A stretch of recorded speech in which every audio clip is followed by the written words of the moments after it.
सुबह की रोशनी में नहाया हुआ अली एक शांत गांव के रास्ते पर चलता है।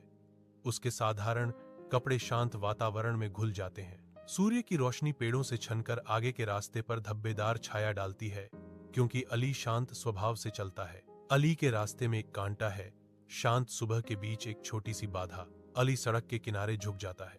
उसकी नजरें किसी अनदेखी चीज पर टिकी हैं। उसके युवा चेहरे पर एक शिकन उभर आती है।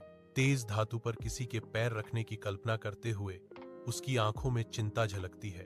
चिंता से प्रेरित होकर अली तुरंत कांटा उठाता है, उसे सुरक्षा की ओर ले जाता है, नुकसान से दूर। अपने घर के गर्म आकर्षक अंदरूनी हिस्से में अली बैठा है, जो शांति और संतोष की गहरी भावना से घिरा हुआ है। अली के चेहरे पर एक शांत मुस्कान है, क्योंकि वह दिन पर विचार करता है। अल्लाह के प्रति आभार उसके दिल को भर देता है। अली पर एक अनोखी शांति छा जाती है, जो संतोष और आंतरिक शांति के शांत चित्र को पूरा करती है।